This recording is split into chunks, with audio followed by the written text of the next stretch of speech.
Welcome to CFA का podcast. आज हमारे साथ हैं कौन? भावना गुप्ता। हमारी चीफ न्यूट्रिशनिस्ट। तो भावना, आज क्या बात करने वाले? क्या हम आज डाइट की बात करने वाले हैं? नहीं। क्या हम एक्सरसाइज की बात करेंगे? नहीं। क्या हम सप्लीमेंट्स की बात करने वाले हैं? बिल्कुल नहीं। क्या हम पैसों से रिलेटेड कोई बात करने वाले हैं? थोड़ा थोड़ा हाँ।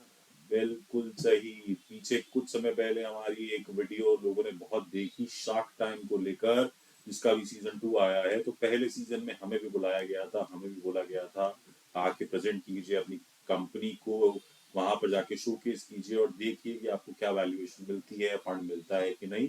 तो वहां पर मैं, हमारी पूरी टीम गई थी, उसमें एक भावना भी हमारे साथ गई थी। तो एक आज अपना एक्सपीरियंस और कैसे आप लोग भी अपना ब्रांड बिल्ड करके इस तरह के प्लेटफॉर्म पर जाकर फंडिंग के बारे में बात कर सकते हो, अपने ब्रांड को पॉपुलराइज कर सकते हो। तो भावना, शार्क टैंक क्या था पूरा एक्सपीरियंस?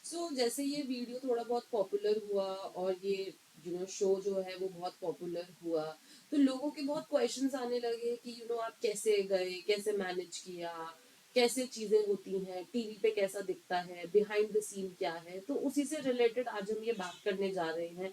तो सर, मैं आपसे ये पूछना चाहूंगी सबसे पहले कि वहां तक पहुंचने का सफर कैसा था, मतलब आप कैसे स्टार्ट करें कि आपको शार्क टैंक पे पहुंचना है। सबसे पहले शार्क टैंक इंडिया का फॉर्म आता है, एक सोनी लाइव ऐप पे आता है, जहां पर आपसे बहुत सारे क्वेश्चंस पूछे जाते हैं। आपसे ये पूछा जाता है कि कैसे कैसे आपका बिजनेस है, उसके बारे में थोड़ा बताइए। कितना अलग है आपका बिजनेस? जितना आपका बिजनेस हटके होगा उतने ज्यादा चांसेस होंगे आपके ऑडिशंस के कॉल आने के। जैसे मैंने जब भरा था, मुझे याद है अगस्त में कभी मैंने ये फॉर्म भरा था, लास्ट ईयर। तो तब हमें कॉल आया, मुझे कॉल आया था कि आपका ऑडिशंस में सिलेक्शन हो गया है। तो वो जो पहला प्रोसेस होता है, जहाँ पे आपको एक्चुअली पूरा एक फॉर्म भरना पड़ता है, उसके बाद आपको एक पूरा इलेबोरेटेड एक फॉर्म फिलअप करने के लिए आता है, जिसमें 30-40 पेज होते हैं, आपको फिलअप करना पड़ता है, फिर आपको ऑडिशन के लिए कॉल आता है।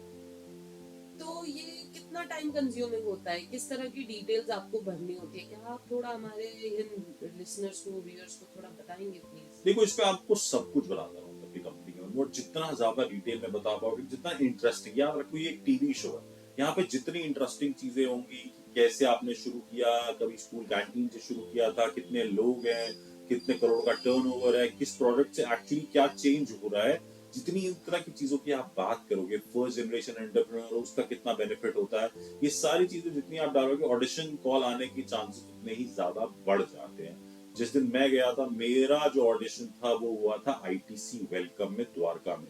और हमारे वाले दिन पे ही उस दिन 300-400 और कंपनीज थी जिनको शॉर्टलिस्ट किया गया था, जिनका ऑडिशन हुआ था उस दिन। तो फिर ऑडिशन के बाद का आपका सफर कैसा रहा, वहां तक टीवी शो के लिए मुंबई पहुंचना, टीम को रिप्रेजेंट करना, वो सब कैसे मैनेज किया फिर आपने? देखो, ऑडिशन में भी आप देखोगे अगर, तो वहां पे भी एक सोनी के से कोई आया हुआ था, एक कोई कंसल्टेंट था, जिन्होंने हमारी पूरी स्टोरी सुनी। उन्होंने देखा कि क्या आप कैमरा के सामने बोलने में कंफर्टेबल हो, क्या ब्रांड में दम है।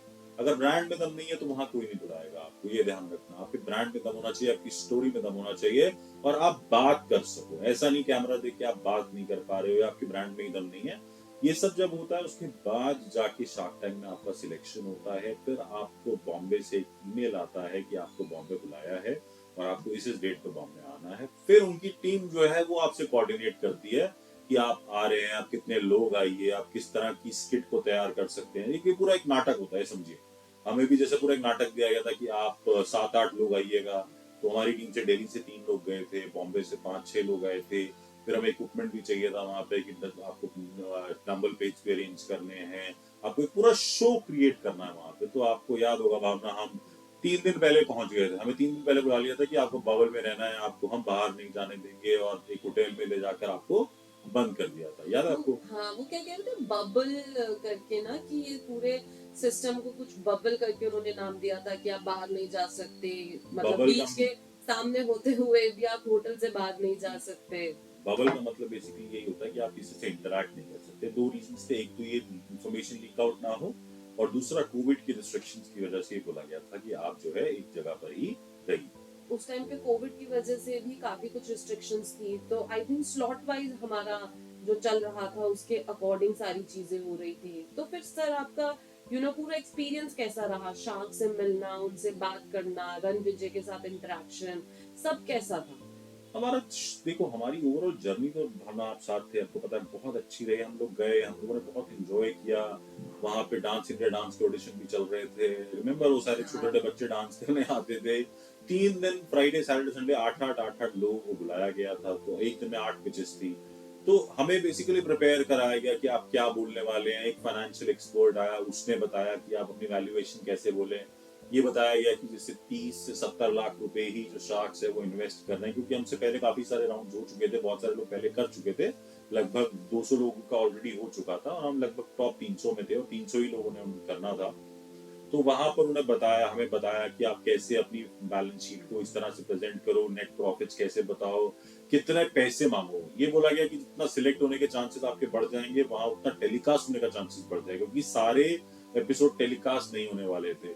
तो अगर आपको याद हो, हमारे टाइम पे बकर मैक्स था, एक कॉमिक्स वाला, वो आया था, लोकी आया था, और ऐसे कई सारे और ब्रांड्स है जो मेटा में थे, वो सब आए थे। एक वो इन द कैन करके एक दारू की कंपनी थी, वो हमारे दिन पे थी। तो बेसिकली पूरी पिच याद है हमारी तैयार कराई गई थी, और एक पूरा स्किट तैयार किया था, इवन रणविजय के साथ।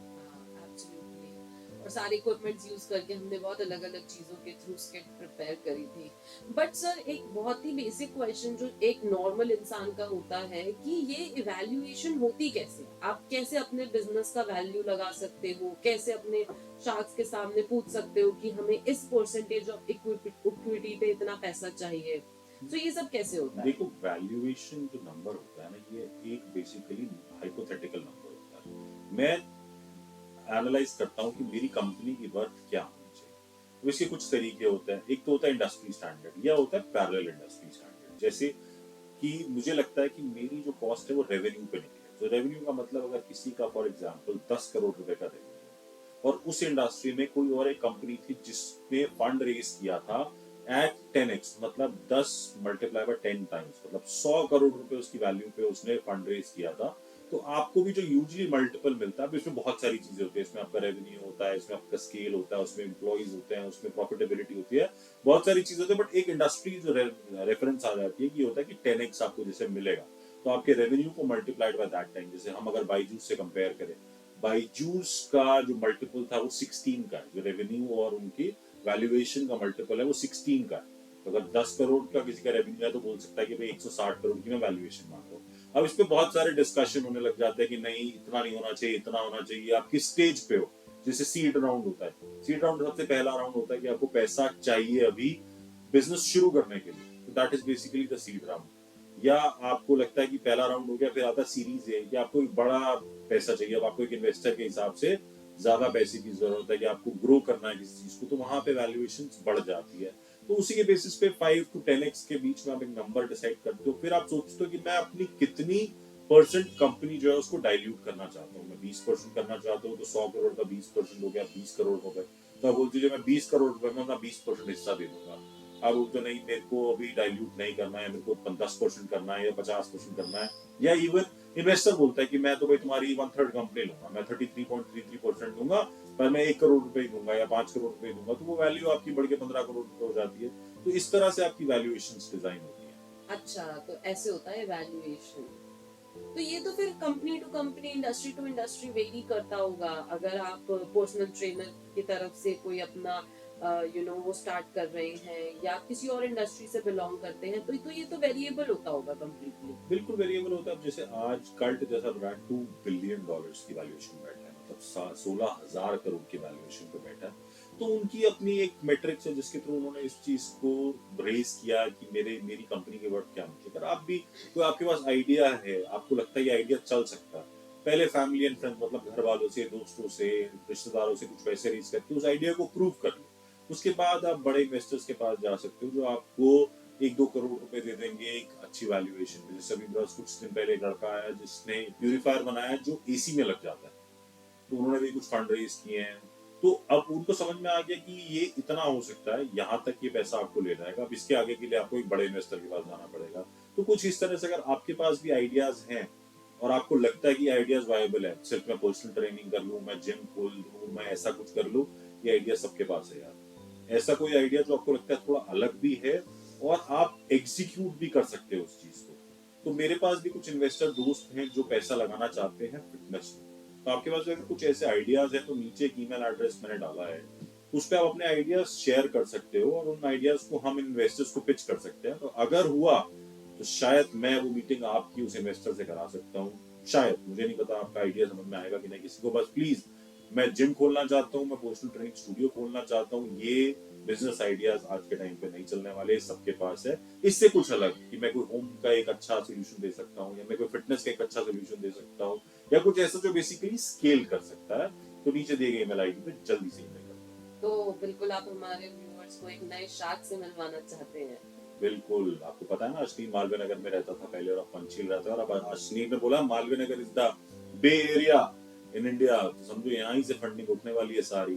तो जल्दी से आपका आइडिया जो है मेल पे डाल दो, क्या पता आपको फंडिंग मिल जाए, क्या पता आपके लिए एक अच्छा सा रास्ता निकल के आए। That's how it's gonna be. So for today, we're gonna be signing off now. We'll come back with the next topic very soon. Bhavna, any last words? बस यार कुछ नए आइडियाज पे फोकस करो, अपनी स्ट्रेंथ बिल्ड करने की कोशिश करो, और जहां से भी हो सके अपने आइडियाज शेयर करो ताकि आप उसके थ्रू आगे बढ़ सको। All the very best to everyone. Thank you. Bye bye.